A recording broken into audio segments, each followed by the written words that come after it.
चुनाव खत्म होते ही देश में बढ़े पेट्रोल डीजल के दाम, दोनों में 80 पैसे प्रति लीटर का इजाफा किया गया। बढ़ी हुई कीमतें सुबह 6 बजे से लागू हुई। दिल्ली में पेट्रोल 96 रुपए 25 पैसे प्रति लीटर तो डीजल 87 रुपए 51 पैसे हुआ।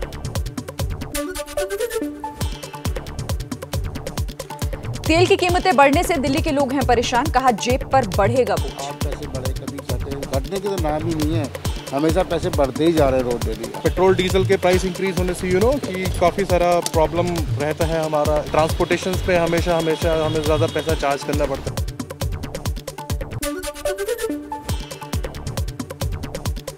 पहले से ही महंगे पेट्रोल की मार झेल रहे मुंबई के लोगों को तो डबल करंट लगा है। लोगों का कहना है कि तेल की कीमतें बढ़ने से हर सामान की कीमतें बढ़ जाएंगी। पेट्रोल बढ़ता है, सब्जी की दाम बढ़ती है, सब पेट्रोल बढ़ता है तो दूध की भी दाम बढ़ती है अभी, और हर एक मतलब अनाज की भी दाम बढ़ती है। तो सबसे महत्वपूर्ण है तो पेट्रोल है। सेविंग तो नहीं हो पाती पेट्रोल की वजह से। दिन भर का ट्रैवलिंग रहता है, दिन भर के ट्रैवलिंग के हिसाब से पहले हम लोग 200 रुपए में 2 लीटर 3 पॉइंट पेट्रोल भरते थे। अब 200 लीटर में 1 लीटर 7 पॉइंट पेट्रोल आता है हम लोग को।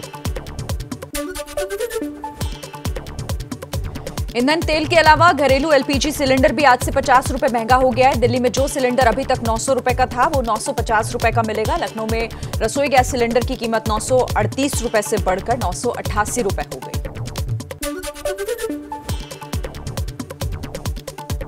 पुष्कर सिंह धामी ही बनेंगे उत्तराखंड के मुख्यमंत्री। बैठक में विधायक दल का नेता चुना गया। खटीमा से चुनाव हारे थे धामी, डीडीहाट से चुनाव लड़ सकते हैं धामी।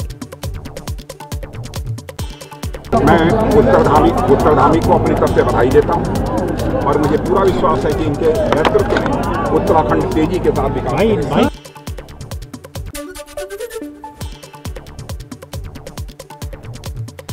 सीएम पुष्कर सिंह धामी ने पीएम मोदी, अमित शाह और पार्टी के वरिष्ठ नेताओं को धन्यवाद दिया। कहा मुख्य सेवक की भूमिका में उत्तराखंड का विकास करेंगे, हर जनता से जुड़ी हुई समस्याओं का समाधान भी करेंगे। देखिए, मैं सबसे पहले तो माननीय प्रधानमंत्री नरेंद्र मोदी जी का धन्यवाद करना चाहता हूं, माननीय राष्ट्रीय अध्यक्ष जी का, हमारे गृह मंत्री जी का, केंद्रीय नेतृत्व का, हमारे आज के पर्यवेक्षक माननीय राजनाथ सिंह जी का, सभी का कि उन्होंने मुझ पर भरोसा जताया है।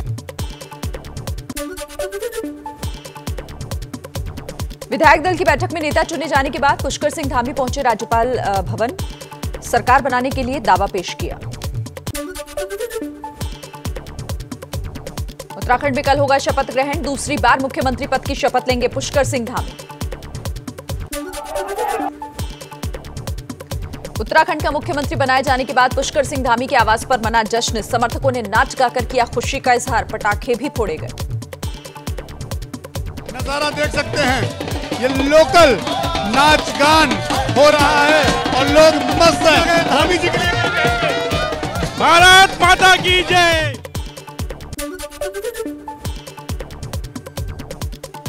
विधायक दल का नेता चुने जाने के बाद मां से मिलने पहुंचे पुष्कर सिंह धामी। पैर छूकर आशीर्वाद लिया। मां ने टीका लगाकर बेटे को आशीर्वाद दिया।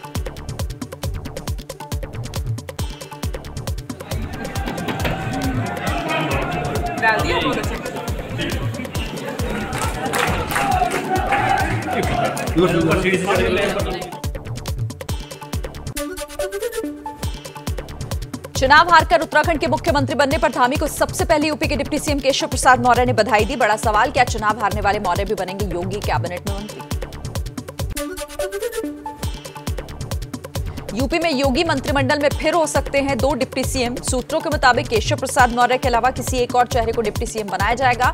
2024 के संसदीय चुनावों को ध्यान में रखकर बनाया जाएगा मंत्रिमंडल। उत्तर प्रदेश में सीएम योगी के शपथ ग्रहण से पहले हलचल तेज है। कल अमित शाह लखनऊ जाएंगे। 24 मार्च को बीजेपी विधायक दल की बैठक होनी है। 25 मार्च को शाम 4 बजे कान्हा स्टेडियम में सीएम पद की शपथ लेंगे।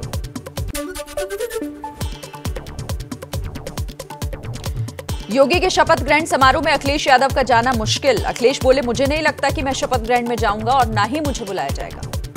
मुझे नहीं लगता कि मैं जाऊंगा, न मुझे बुलाया जाएगा। बुलाया तो जब जाएगा आपको कैसे पता कि बुलाया जाएगा? ये ऐसा तो नहीं है कि आप लोग उनकी तरफ से कह रहे हैं कि अगर नहीं और सर मुझे तो पता नहीं लिस्ट।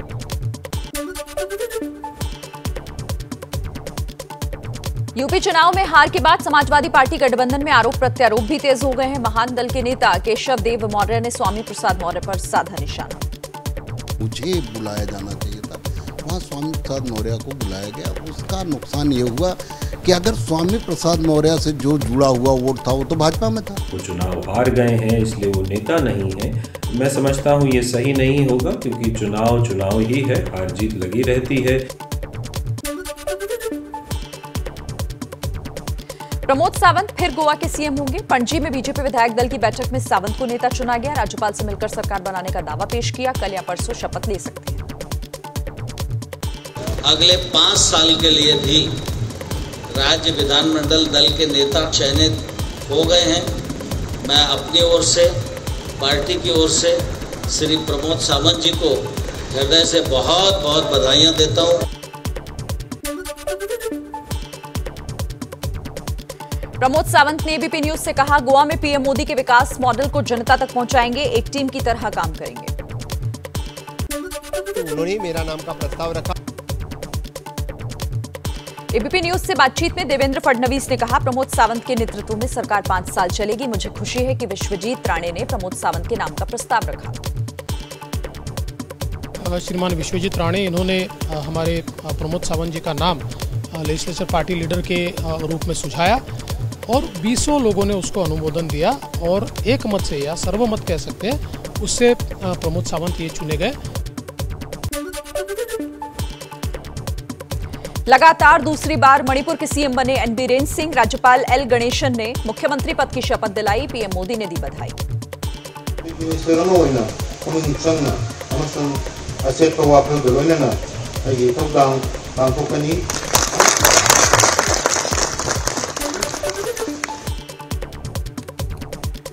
पंजाब में मंत्रियों के विभागों का बंटवारा। सीएम भगवंत मान ने गृह मंत्रालय खुद रखा। हरपाल चीमा को वित्त मंत्रालय और डॉक्टर विजय सिंगला को स्वास्थ्य मंत्री बनाया गया।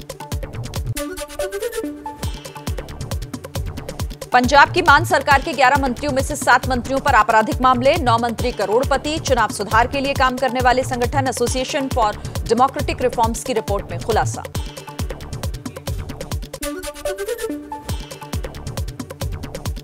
पंजाब से आम आदमी पार्टी के 5 नेता जाएंगे राज्यसभा। राघव चड्ढा, पूर्व क्रिकेटर हरभजन सिंह, आईआईटी के प्रोफेसर संदीप पाठक, लवली प्रोफेशनल यूनिवर्सिटी के अशोक मित्तल और उद्योगपति संजीव अरोड़ा का नामांकन। कोशिश करेंगे हम सब मिलकर कि मान साहब की जो कमी संसद में खलती है वो ना खले, और हम जैसे मान साहब पंजाब के मुद्दे उठाते थे, हम लोग पंजाब के हितों की रक्षा के लिए वहाँ पर मौजूद।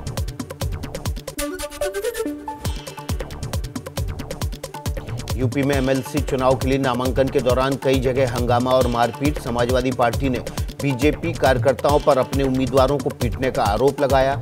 चुनाव आयोग से की शिकायत।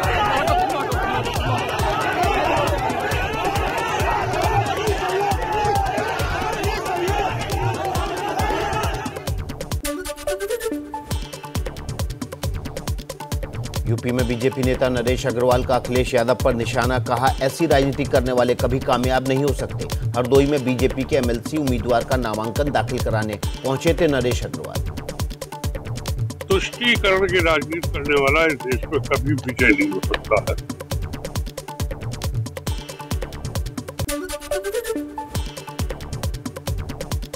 पश्चिम बंगाल में आसनसोल लोकसभा सीट से उपचुनाव में टीएमसी प्रत्याशी के तौर पर शत्रुघ्न सिन्हा ने भरा पर्चा। बीजेपी ने विधायक अग्निमित्रा पाल को उतारा। आप लोग के आशीर्वाद से ममता जी के नेतृत्व में हम इस बार एक नया इतिहास की रचना कर सकेंगे।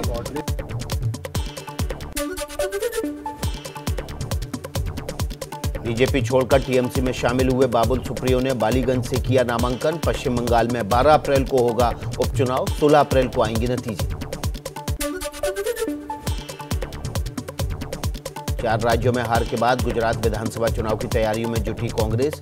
राहुल गांधी आज शाम 4 बजे गुजरात कांग्रेस के नेताओं के साथ करेंगे बैठक। दिल्ली प्रदेश कांग्रेस ने भ्रष्टाचार के मुद्दे पर आम आदमी पार्टी को घेरा। प्रदेश अध्यक्ष अनिल चौधरी ने कहा, आरोप लगाया, आप जब से सत्ता में आई है तब से भ्रष्टाचार चरम पर है।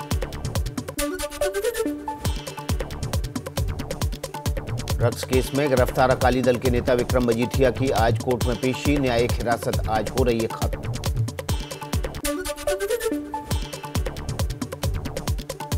बिहार में बोचहा उपचुनाव को लेकर एनडीए में बवाल। मुकेश सहनी के समर्थन में उतरी जेडीयू। उपेंद्र कुशवाहा बोले, बोचहा सीट सहनी की थी लेकिन बीजेपी ने बिना बताए खुद लड़ने का निर्णय लिया, ये गलत। वीआईपी पार्टी के कैंडिडेट वहाँ थे, उनका डेथ हुआ तो उन्हीं की ओर से उम्मीदवारी वहाँ होगी। लेकिन इस नियम से अलग कुछ निर्णय भारतीय जनता पार्टी ने लिया है अपना उम्मीदवार खड़ा करने का। बोचहा उपचुनाव में तेजस्वी यादव ने वीआईपी का उम्मीदवार तोड़ा तो मुकेश सहनी ने आरजेडी के प्रत्याशी को अपना प्रत्याशी बनाया। और हम मानते हैं कि बोचहा विधानसभा के एक मतदाता के बीच में हम जाएंगे और हर एक मतदाता सही निर्णय लेंगे।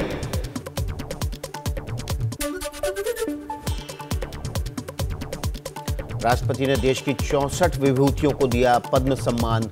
जनरल विपिन रावत और कल्याण सिंह को मरणोपरांत पद्म विभूषण से किया सम्मानित। गुलाम नबी आजाद समेत 8 लोगों को पद्म भूषण, वहीं 54 लोगों को पद्मश्री सम्मान दिया गया।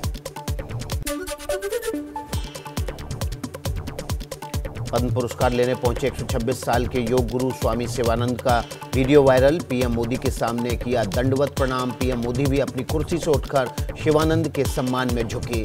योग के क्षेत्र में पद्मश्री सम्मान से स्वामी शिवानंद को सम्मानित किया गया है।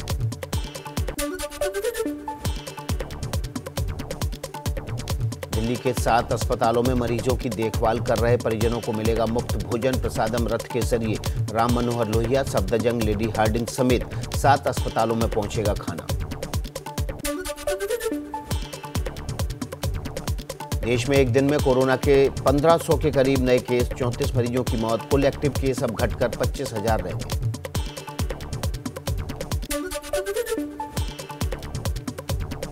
दुनिया में फिर बढ़ रहा है कोरोना का खतरा। सरकार की वैक्सीनेशन एडवाइजरी पैनल का सुझाव, कोविशील्ड की 2 डोज के बीच के अंतर को कम किया जाए।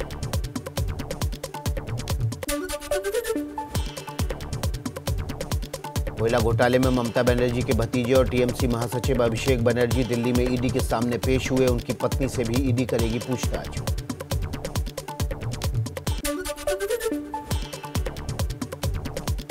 दिल्ली दंगा मामले में आरोपी उमर खालिद की जमानत पर फैसला टला। कड़कड़डूमा कोर्ट अब 23 मार्च को सुनाएगी उमर की जमानत पर फैसला।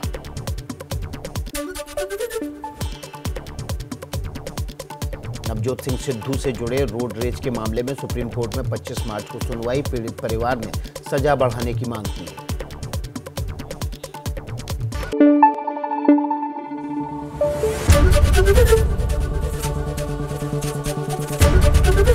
एबीपी न्यूज आपको रखे आगे।